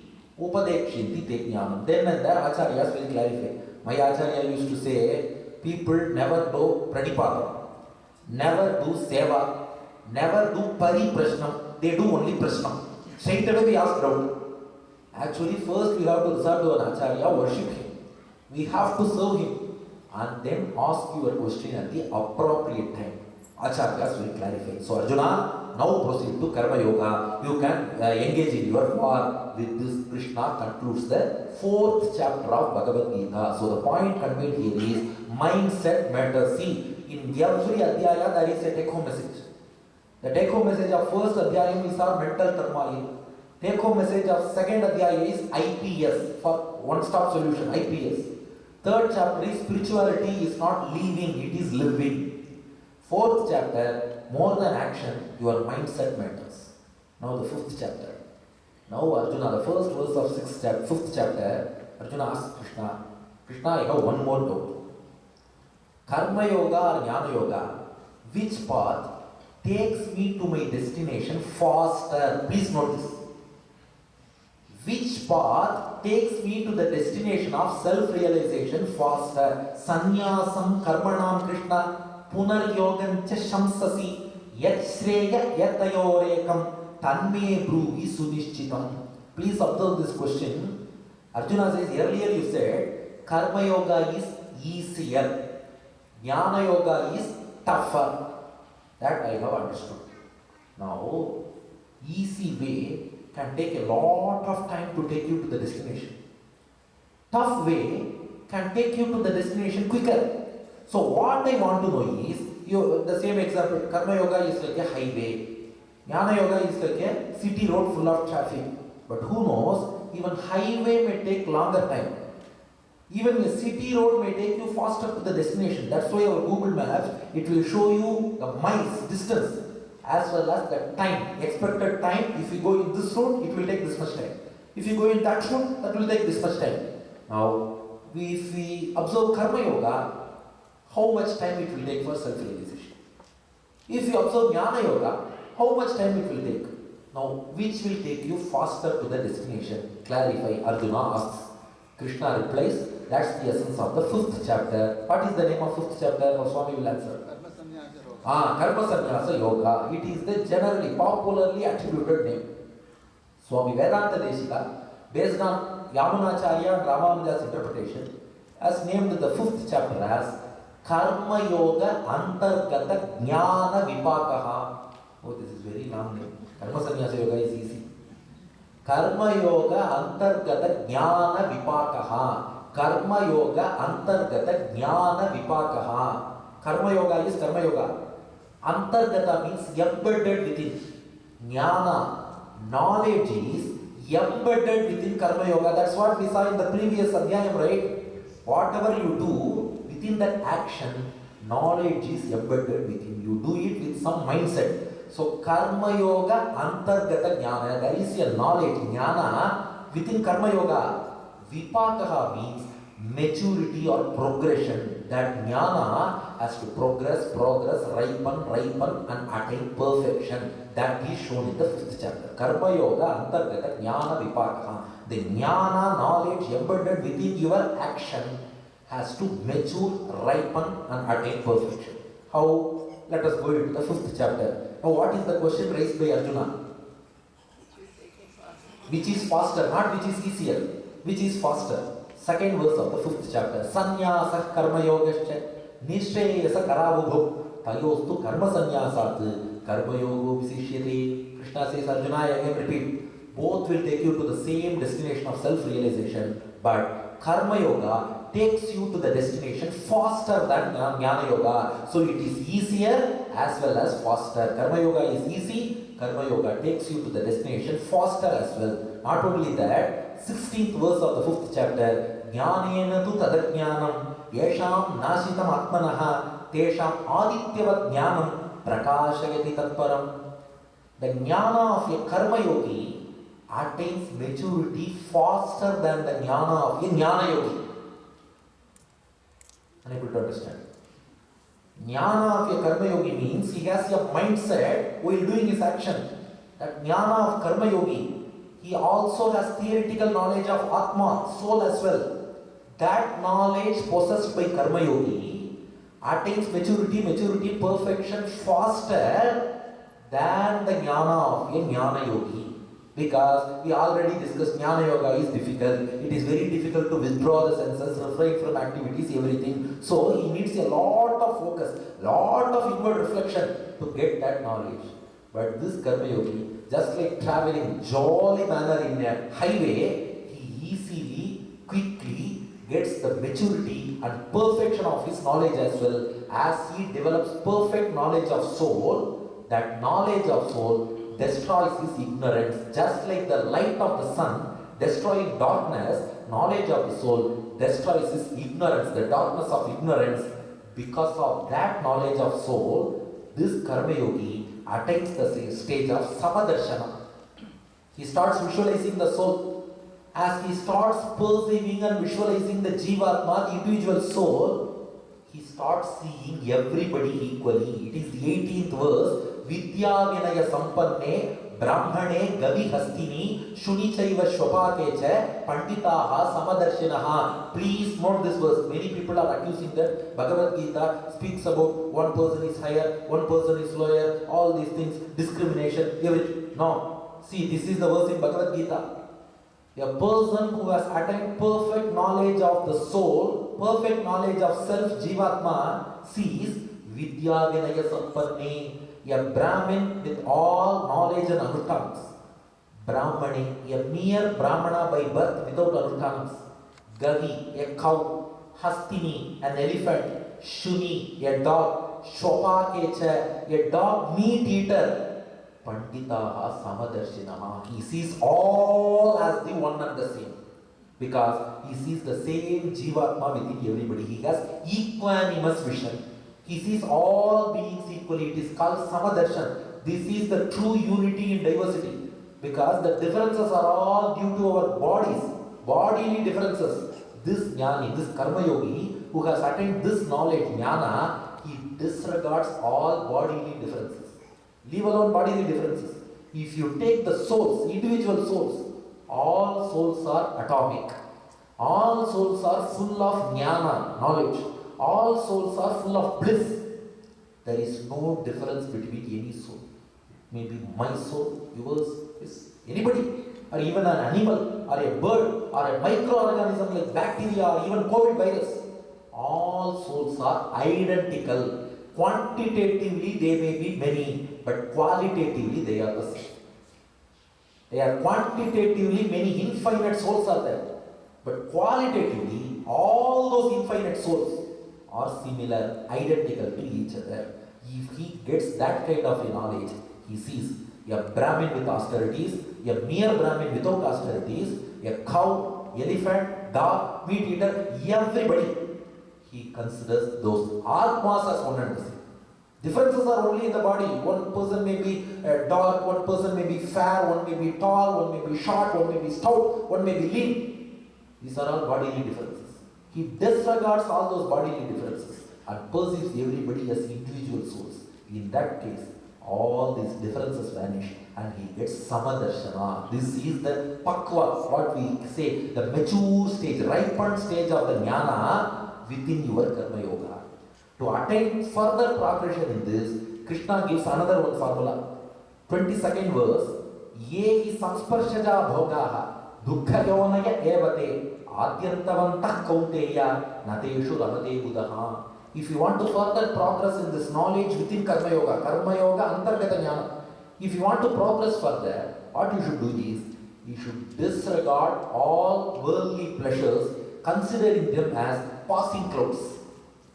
All worldly pleasures are fleeting in nature, they are all passing clouds, so you should disregard them. If you disregard all pleasures, then how to be happy?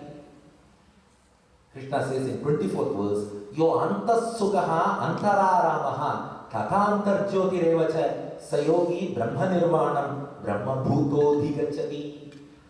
Antas sugaha, consider the self atma as your enjoyment. Antararamaha, consider that soul jivatma as the place of enjoyment. Antar jyoti, consider that jivatma as the object of enjoyment. No, unable to understand, right? I will give you one example. There are three things: enjoyment, place of enjoyment, object of enjoyment. If a man, he loves cricket, his place of enjoyment is cricket ground. His object of enjoyment is bat and ball. His enjoyment is playing cricket. Got it? Accepted? Okay, take the case of a chess player. His place of enjoyment is wherever he plays chess. His object of enjoyment is chessboard and chess coins. His enjoyment is playing the game of chess. Similarly, disregarding worldly pleasures, you consider your pleasure as experiencing the soul. You consider your place of enjoyment as soul itself. You consider your object of enjoyment too as the Jivatma itself. So Jivatma itself becomes the cricket bat. Jivatma itself becomes the cricket ground. Jivatma itself becomes the act of playing cricket as well. Enjoyment, antasukha. Place of enjoyment, antararamaha. Object of enjoyment, antarjyoti. If you develop that kind of a mindset, disregarding worldly pleasures, you can progress further in your Karma Yoga and attain that destination. What is that destination? Now Arjuna asked Krishna, okay Krishna, you have said that Karma Yoga is easier, Karma Yoga is faster, we need not complicate this more because time is 8:28 now, we have to progress further. Now you tell me, because Venkatesh promised he will finish with 6th chapter today. Now Arjuna asks, what is the destination you are saying? Krishna says, if you progress in Karma Yoga embedded with Jnana, or if you progress in Jnana Yoga, both roads meet at some point, right? Both that Maduravayil bypass and Chennai City Road, both meet at some point. Annanagar, what is that point? That point is called Atmavalokanam. Visualizing of Atma, that is the target here, self-realization, visualizing the Atma. Now Krishna says, as I have put forth in all these adhyayas, you progress in Karma Yoga, that jnana, that knowledge ripens and attains maturity, you get the stage of Samadarshan, you leave away all worldly desires, now you are happy with the soul. At the same time, another person, he goes through the path of Jnana Yoga. It is a very difficult, hilly, treacherous terrain, he has travelled in that. Now he also attains the same destination. Atma Avalokanam, visualizing the self. Now, how to visualize the self? With our eyes. Jivatma cannot be seen with our eyes. For that, you have to perform yogic meditation. That's the 6th chapter. So, the essence of 5th chapter is your knowledge should keep on progressing in Karma Yoga and you should attain the stage where you see everybody equal. Once you attain that stage, you should perform yogic meditation only with those yogic eyes, that meditative eyes. They alone can perceive, those internal eyes alone can perceive Jivatma. How to perform yoga? It is the 6th chapter. What is the name of 6th chapter? Our Swami will say. Jnana Yoga. They usually say Atma Sannyasa Yoga for 6th chapter, popular name. Swami Deshika gives name as Yoga Abhyasa Vidhi. Rules for yoga. We celebrate Yoga Day and all. How to do yoga? Actually, this yoga, they focus more on physical health. But this yoga is for spiritual health. How to attain spiritual upliftment and Atma Sakshatkaram through yoga. Because the motive, the lakshyam, the target here is visualizing the self. For that you perform this yogic meditation. How to do? Krishna is going to give us tips. You can try after the discourse, not now. Because already my speech is like a lullaby. If you try meditation right now, it will be very difficult. So after the discourse, you can try this form of meditation, which is taught by Krishna in Bhagavad Gita, 6th chapter, Yoga Abhyasa Vidhi, 11th verse. Krishna gives a line of instructions. How should you perform yoga? Now realize that Karma Yogi and Jnana Yogi, their paths have converged now. They might have traveled in two different directions. Now, after achieving perfection in their own paths, now they are coming to the same destination. Again, that college example we can have. College A, the person did UG, PG, now comes to an IT company as an employee. Another person, he went to college A for UG, then college B for PG, then comes to the same IT company for the same employment. Now they have become colleagues. Now they are going to observe yogic meditation. How? 6th chapter, 11th verse. Shuchau deshe pratitthapya sthiram asanam atmanaha. First select a pure place. The surroundings should be pure, clean, without any disturbance. Now, you have to establish a seat for you. Natyuchritam, nati nicham, chelajina kushotaram. The seat should be neither too high, nor too low. Just like this stage, which is arranged by our SVTNC. They have put a perfect stage. Likewise, neither too high, nor too low. That asana, that seat, should be covered with Chela, Ajina, Kushotaram. Chela, silk cloth. Ajina, deer skin. Kusha, darpa grass. Because they have the capacity to imbibe positive vibrations. So, you should place Chela, Ajina and Kusha. Silk cloth, deer skin and then darpa grass. Tatraikagram manahkritva. Yatachitendriya kriyaha. You have to control your senses, control your mind and keep one-pointed focus. Your mind should be one-pointed in meditation. Upavishya asane yunjyati yogam atma vishuddhaye. Then you have to involve in yoga, yogic meditation. How? Samam kaya shirogrivam dharayan achalam sthiram. Your head, neck and body should be in a straight line and they should not move. Samam kaya, body, shiraha, head, griva, neck. Samam kaya shiro grivam dharayan achalam sthiram. Your body, neck and head should be aligned in a straight line and they should not move. Samprekshya nasika gram swam dishascha anavalokayan. You have to focus your eyes towards the tip of your nose. Eyes should not be completely closed nor completely open. Half open, half closed eyes without looking at the other directions. Focus on the tip of your nose. Prashantatma vikata bhihi brahmachari pratestitaha. Control all your senses, leave all worldly desires, have a serene mind, have a fearless mind.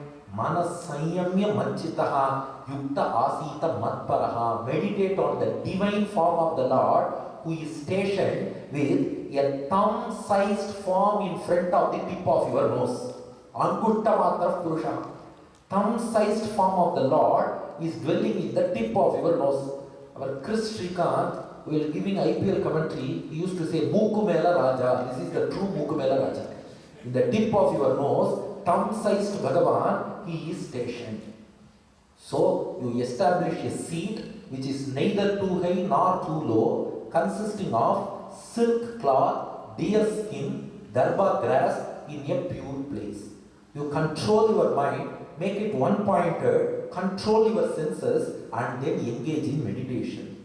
Place your body, neck and head in a straight line without any movement. Focus on the tip of your nose. Have a serene and fearless mind. Control all worldly desires. Just leave them away. Meditate on the divine form of the Lord residing in thumb form in front of the tip of your nose. Now one more tips Krishna gives in 17th verse. Yuktahara viharasya yukta chetasya karmasu yukta swapnava bodhasya yogo bhavati dukkha. If you want to attain perfection in this yoga, yukta ahara, you should take moderate diet. Viharasya, you should engage in moderate physical activity, neither too sedentary nor overwork, moderate physical activity.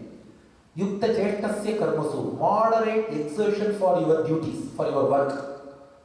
Yukta Swapna, moderate sleep. Avabodhasya, moderate wakefulness. Wait. Moderate sleep itself implies moderate wakefulness, right? No.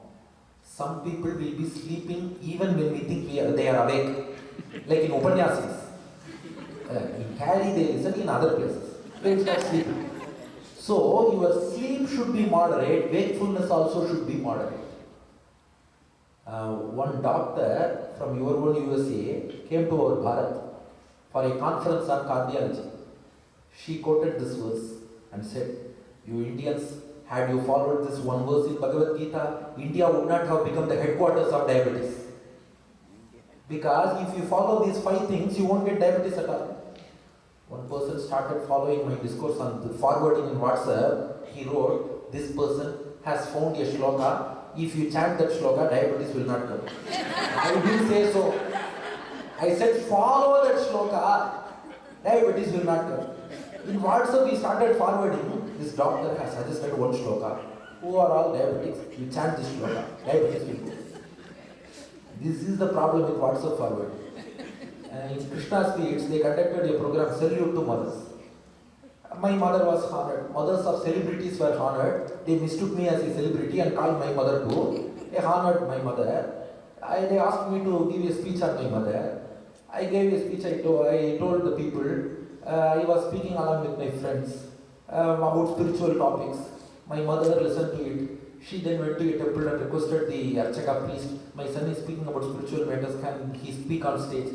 That priest also gave me an opportunity. This is what I said. That person forwards the video to everybody, but he writes a caption to that video. This fellow was not interested in upanishads. He was doing MBBS, but his mother one day called him, hey, what is the use of doing medicine? What is the use of reading MBBS? Leave everything. You come to upanishads. His mother said, he is Toye Tanayan, abiding by that single word of his mother, he immediately came to the field of upanishads, leaving away his medical education, leaving away his medical practice. Every sacrifice he has done for the sake of his mother, you forward it to everybody he has sent. That message came to me with the getting forwarded many times. If I open the video, content is different. If I read the caption is totally different. Problem is, recently I went for a discourse in Sri Lanka. There the organizer took the mic. You see, this person, this Upanyasaka, he is a great person known for sacrifice. He went to medical college to study medicine. His mother told him one word, leave away this medicine, do Upanyasam. He has come to do Upanyasam. I asked him, who said you, sir? I read in WhatsApp. Likewise, this verse actually, if you follow, you won't get diabetes. How? Yukta ahara. In diabetes, you should neither feast nor fast. Moderate diet. Viharasya, moderate physical activity. Yukta chetasya karmasu, moderate exertion for work. Usually we exert too much for office work and always tension. That leads to diabetes. Moderate exertion. Yukta swapna, moderate sleep. Yukta avabodhasya, moderate wakefulness. Yoga bhavati dukkha, you will attain yogic perfection as well as sugar level perfection. So, yukta ahara viharasya, yukta chetasya karmasu, yukta swapna avabodhasya, yoga bhavati dukkha. Now Krishna tries to conclude this part, 6th chapter, by explaining the 4 stages of yoga. Yoga has 4 stages. 29th verse. The first stage is, you start meditating, yogic meditation on Atma, you perform Atma Avalokanam. 29th verse, stage 1. Yesterday we saw 4 stages. Today also 4 stages. Tomorrow also there are 4 stages. Now, Sarva Bhutastam Atmanam, Sarva Bhutani cha Atmani, Ikshate Yoga Yuktatma, Sarvatra Samadarshanaha. In the first stage, he sees all Jivatmas as similar to his own Jivatma. Jivatma is atomic, microscopic, embodiment of knowledge, embodiment of bliss. He looks at all Jivatmas, everybody, every Jivatma is atomic, blissful and full of knowledge. Atomic, blissful, full of knowledge. All Jivatmas are identical. So, I am similar to other people. when we view from atmic perspective, that he understands in the first stage of yoga. In the second stage, Yomam pashyati sarvatra sarvancha magi pashyati tasyaham na pranashyami sachamena pranashyati. In the second stage, he sees himself, other souls, similar to Paramatma in 8 aspects. Not 8 aspects alone. We can't create the universe, we can't sustain, destroy the universe. He can't become Paramatma himself. But in 8 attributes, Samyapati, he used that myself. All these Jivatmas are similar to Paramatma in 8 aspects. What are those 8 aspects? First thing is, the pure soul is untainted by papas. Now we are in samsara, worldly existence, we possess papas. But the pure soul is devoid of papas. Apagata papa, it is one. 2. Vijaraha, the soul is devoid of any diseases or aging, they are all for body only. Vimrityu, soul has no death. Vishokaha, soul, the pure soul has no shoka, it has no sorrow or distress. Vijigatsaha, vipasaha, no hunger, no thirst for soul, they are for body only. Satya kamaha, it has all objects of enjoyment. Satya sankalpaha, it can accomplish anything at will, not at samsara. If we attain moksha, we can attain anything at will. So the pure form of soul has apahata papma, vijaro, vimrutyur, vishoko, vijigatso, apipasa, satya kama, satya sankalpaha. Pure soul is devoid of sins. Pure soul is devoid of aging. Pure soul is devoid of death, shoka, hunger, thirst. It has all objects of enjoyment and can accomplish anything at will. In these 8 aspects, pure soul becomes similar or identical to Paramatma. That perception in yoga is the second stage, explained in 30th verse. Now the third stage, 31st verse. Sarva bhuta sthitam yomam bhajati ekatvam astitaha sarvatha vartamanopi sayogi mahi vartate. Even while he is engaged in worldly activities, he sees that all souls, himself, Paramatma, are identical in these 8 aspects. Now, in second stage, only during meditation, he sees everybody equal. In the third stage, even during action, he sees everybody equal. He sees them identical to Bhagavan. This is third stage. So, first stage, he sees himself identical to others. Second stage, he sees himself and others identical to Paramatma in 8 aspects alone.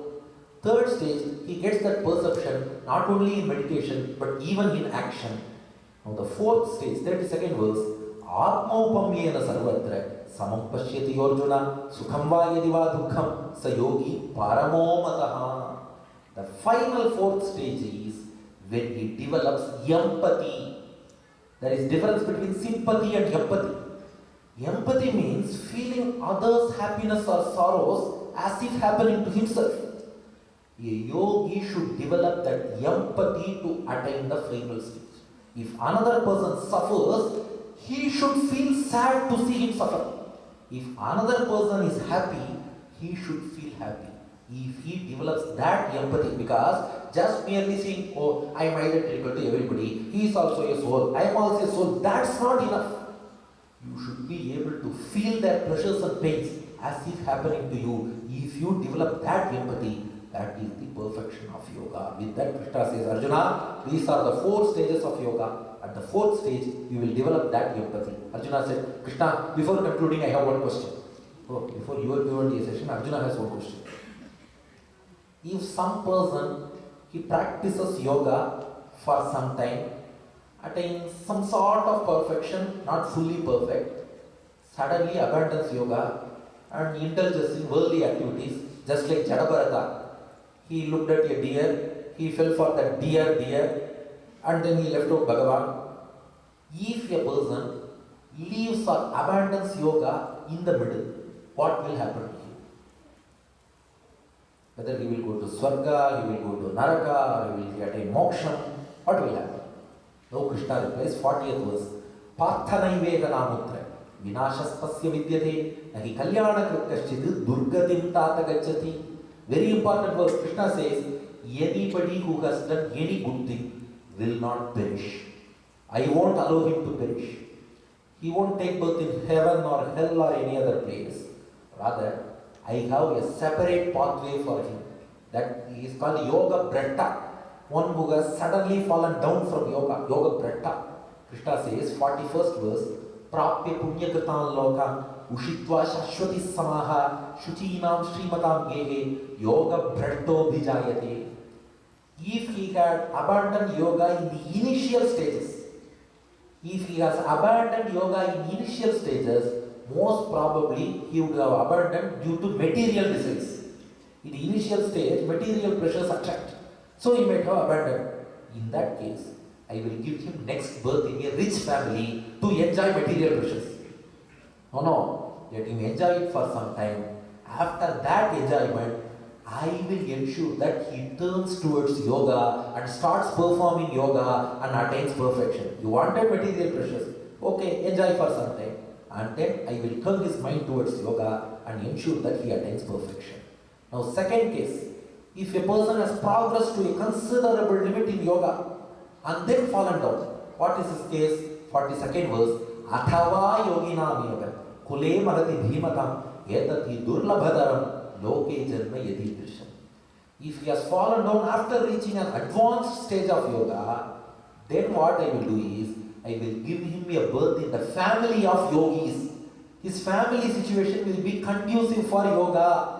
He can resume the yoga from where he had left off in the previous birth, not from scratch. Because he had reached advanced stage in this previous birth. If Krishna asks him to start from scratch, it will be very difficult. No. Just resume from where you had left. This holds good for all types of devotees. If a person engages in devotion till 60 years of age, suddenly at 60 years of age he becomes an atheist and joins a party which says no God, dies by 80 years of age, what will happen? The next birth, Bhagavan will ensure that he is born in the family of devotees. He can resume devotion not from the beginning or scratch.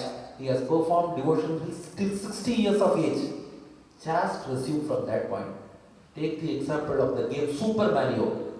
If you have crossed certain stages in Super Mario, you need not start from the first stage.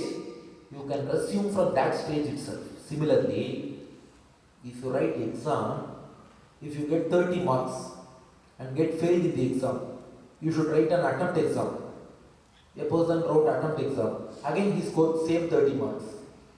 Failed. But Bhagavan says, you have got 30 in the previous exam, 30 in this exam, 30 plus 30, 60, you are passed. You have performed devotion in previous birth. Just continue, just resume from that point, I will give you liberation. 44th verse, it is important for people like us. Jignasurapi yogasya shabda brahmati vartate. Even if you have never performed yoga at all, at some stage of life, if you had some thinking, what if I perform yogic meditation? If you had some small desire on yoga, I will ensure that subsequently in that birth or the following birth, you will perform yogic meditation and attain self-realization. So even a desire is enough, I will ensure that he will attain perfection. Now Krishna concludes saying, Arjuna, thus far I spoke about yogis. They are all yogis who are focused on Jivatma, Kaivalya. They want to experience the self, experience Jivatma. There is one great yogi, is greater than all of these yogis who are focused on Jivatma. Who is that yogi? The last verse, 46th verse of the 6th chapter. Yoginam api sarvesham madgatena antaratmana shraddhavan bhajate yomam same yuktatamo mataha. Arjuna, please remember, yoginam api sarvesham, there may be many yogis. But when you realize the self, Jivatma, take that same congregation of the roads, involves in yogic meditation, visualizes Atma, you should not stop with Jivatma alone. You should reflect on the Swarupam, the essential nature of Jivatma. You will understand that myself, Krishna says, myself Paramatma is the indweller of that Jivatma. Realize that Paramatma is the indweller, Madgatena Antaratmana. Realize that I am within you and focus your mind on me. Focus your mind exclusively on me. Shraddhavan bhajate yomam. With full faith and with love and devotion, engage in meditation towards me. It is called Bhakti Yoga. Same Yuktatamo Mataha. He is the greatest of all the yogis because that Bhakti Yogi loves me and I love him. So thus far the yogis we saw, they stop with one point. For buses they say cut service. This bus can go till Madurai from Chennai, but it will be cut from Trichy itself. Likewise, they can go for liberation through Bhakti Yoga, but they stop with Jnana Yoga. They have attained the self Jivatma. This is enough. Many people will settle. Arjuna, don't settle down with Jivatma. Observe the nature of Jivatma. You can understand that Paramatma is the indweller of that Jivatma. Realizing that, you have to progress to Bhakti Yoga. So first 6 chapters, Krishna taught about Karma Yoga, Jnana Yoga. The common destination of both is Atma Sakshatkaram through yogic meditation. Once you have attained that Atma Sakshatkaram, don't stop with Jivatma alone. Realize that Paramatma is the indweller of Jivatma. Meditate on me. Engage in devotional meditation with utmost faith, love, devotion incessantly. That will take you to moksha. For that, first you have to perform Karma Yoga. So Arjuna failed. Krishna said, no Krishna, that you have started about Bhakti Yoga, you have to explain me about Bhakti Yoga.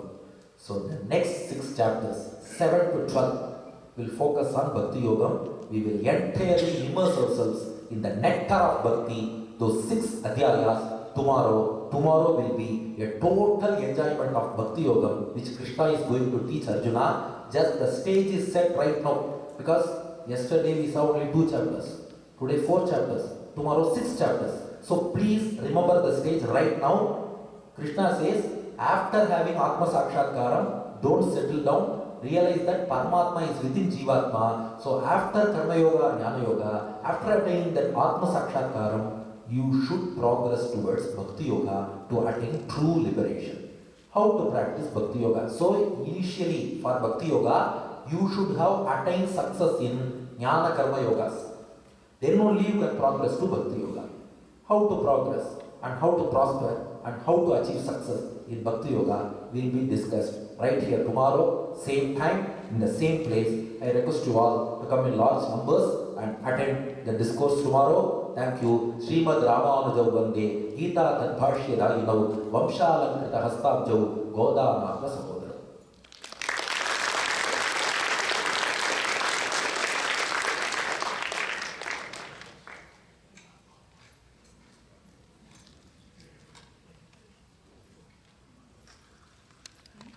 Namaskar, Swami. I have 2 questions. First is about the 4 different stages of yoga you explained. One of them says the yogi should feel the same pleasure and pain as others. But yesterday in your discourse, you also said, Krishna actually explains to Arjuna that he should have equanimity and equipoise. That's different. When you experience pleasure and pain for yourself, with selfish motive, you should not say, oh, I am getting this pleasure, I am getting this pain. That's you are feeling for you. But feeling for others is not selfishness, it is compassion. That compassion is a good attribute everybody should develop. See, just because I am a yogi, can I say that, no, anybody should suffer, all of you suffer, why should I help you? Can you say like that? Actually, a yogi will be more interested in helping others than ordinary people like us. That is called compassion. Feeling our own pressure and pain, it is selfishness. Okay, thank you. My second question is about the karma yoga you were talking about, the rituals. So not just nitya karma, but I want to know what is the importance of, for example, puja vidhi or, how they do archana in temples. What is the importance, and can somebody be spiritual without being ritualistic? Actually, know your temple, I gave one answer. Can a person be spiritual without being ritualistic is your question. Can you go to school without uniform? Here, yes. Will they, actually, even if your marks is low, they won't punish you. But if your uniform is not perfect, they will punish you. Going to school is mainly for acquiring education and good conduct. But they insist on uniform. because it is one form of discipline. Similarly, if I am not ready to follow the basic discipline of rituals in our tradition, how can I claim that I am a spiritual person? But aren't all rituals symbolic? You need, that's one perspective. There are many neo-Vedantis these days, and in your country they are even more in number. So they say that all rituals are mere symbolic, they are just for purification of mind. They can say like that, but our scriptures do not say so. If you ask me what is the opinion of Krishna, rituals should be performed. You are going to see that in the 18th chapter also. At any cost, you should not leave yajnam, danam, tapas. Krishna is going to say. If you want to follow Krishna, you have to accept both ritual and spiritual. If you want neo-Vedantis, you can go anywhere. Before going to the next question, this is a sponsored cut, so we will take. I want to thank all the VIP sponsors. Just want to thank. Please give them a big hand because of that. Thank you very much for sponsoring this event. Okay, question.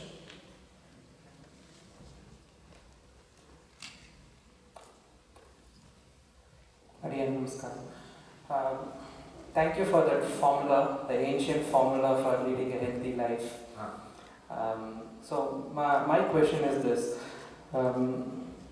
We live in a kind of an instant gratification era where we want instant results to be done. So, but when we read the ancient stories or the earlier stories of Swami Ramanujacharya or Kura Talwan or Kanigannar, we see that the Dida Bhakti they had, in spite of all the hurdles they faced. So, how do we reach that sort of a stage? Only is it by practice and also listening to them more.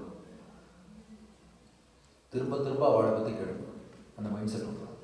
ஏதோ ஒரு பாயிண்ட்ல at some point you will get inspired. That inspiration is the only way. Because you cannot intellectually understand this. You have to go in emotional way only. That emotional point, at some point you will get a spark. That spark will take you further. Yeah, the problem, however, I see is that, there is a lot of other influences coming in, like whether it is an atheistic influence or the modern so-called liberal views. How do we actually For that, you should do proper kalakshepam under Acharya so that you are strong within our sampradaya. The problem is, our sampradaya knowledge is not reaching our people. That's why when somebody else says, we get carried away. You have to understand how strong is this Ramanuja tradition. You cannot say a single defect in this tradition. For that, we have to study our own sampradaya. Our positive, negative, both is that only. We are not aware of the glory of our own tradition.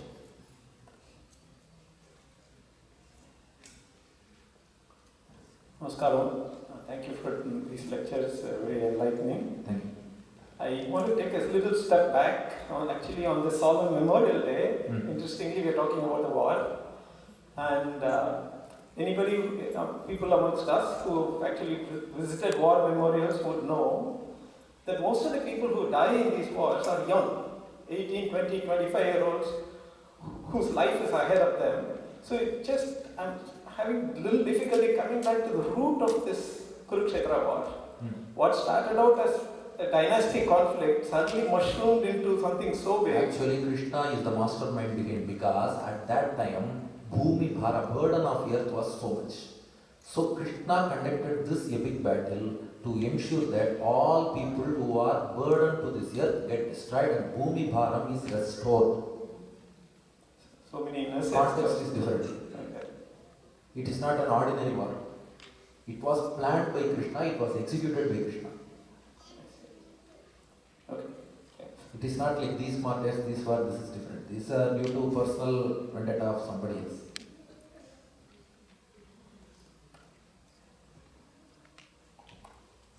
Jai Srimanand Swami, blessed to be here and listening to your pravachanams.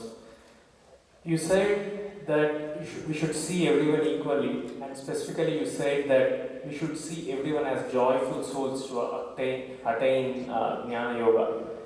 My question is, how can we see someone like who is stubborn or like a sadistic or a problem creator as joyful souls? Like how can we stop judging? Is God within everybody, right? Is he within Ravana? Yes.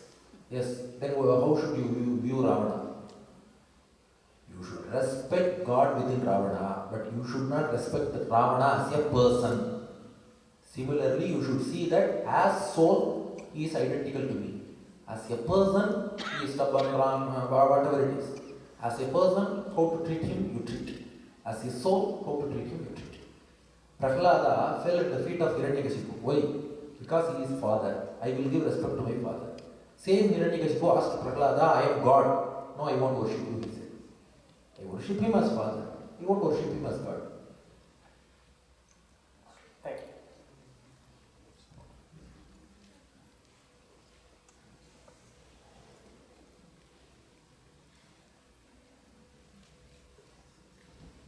Namaskar Swami, and it has been an exciting, enlightening speech for the past 2 days.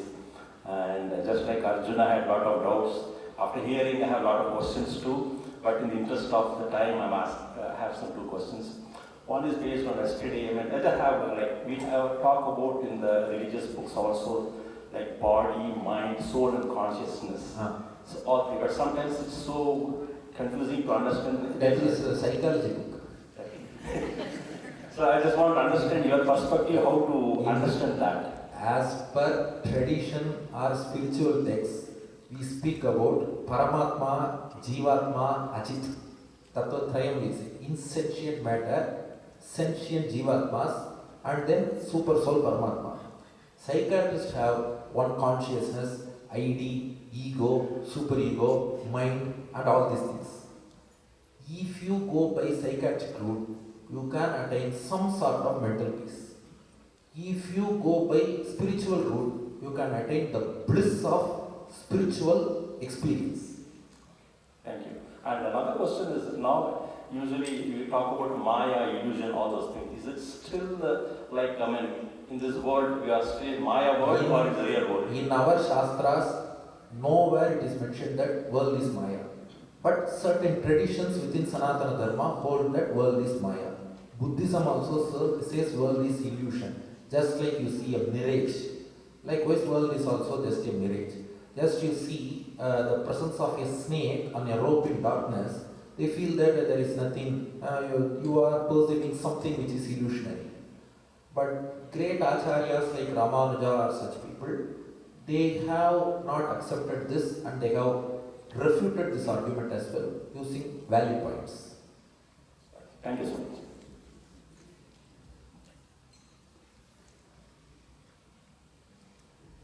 Namaskaram, Swamiji. So you said that Ramanuja, when few kids are playing, he put his handball as the prasadam. So should the prasadam always be edible or it could be empty? This is an exception. See, whatever Rama or Krishna does, we cannot do. Similarly, whatever Ramanuja does, we cannot do. You have to take the message or purport from that. Even if a child keeps a stone, it should be considered as God. That's all. If you are Tamil,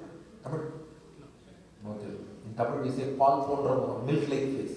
But you cannot prepare coffee out of that milk. What type of the persons are burdened to the earth?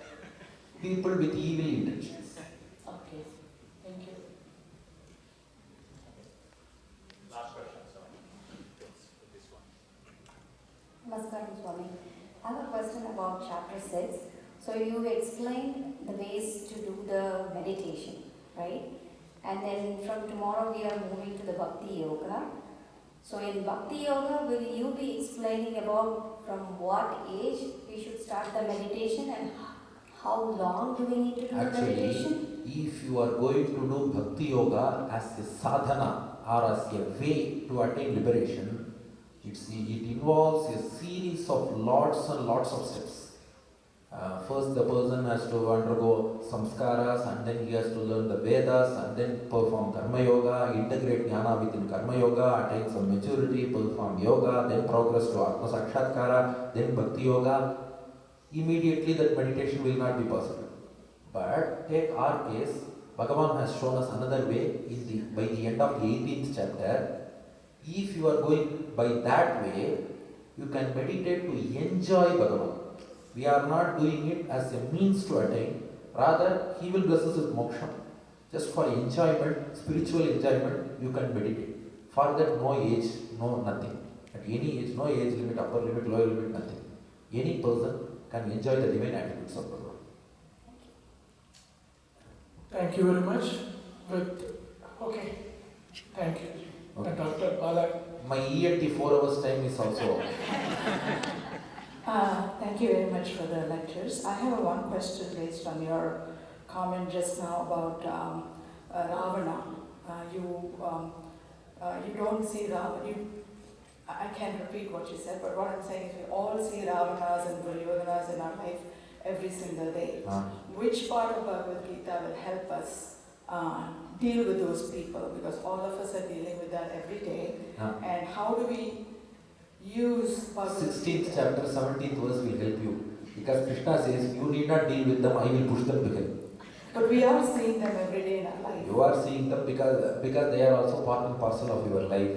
You have, if they are your superiors, in that case, you have to deal in such a way that they won't affect your daily routine. If they are your colleagues, you can restrain from moving too much with them. If they are below you, you can very well ignore and neglect them. Thank you. Sorry, like all good things, this needs to come to an end. We can't go on forever. So thank you very much for coming today. I have 2 requests. Actually, 3 probably. Tomorrow, please try to come early at 6:45. Number 2, I request the board members who are here to come here. We will take a photo with Swami, so we can. I want to thank actually the SV Temple board for making this possible. Please give them a big hand. So board members, please come forward. Please come forward. Yeah. You can go up also wherever. You can just take a picture. The third request, we need strong volunteers. I have Raj Vijayaraghwanji at the back. We need some help moving some furniture.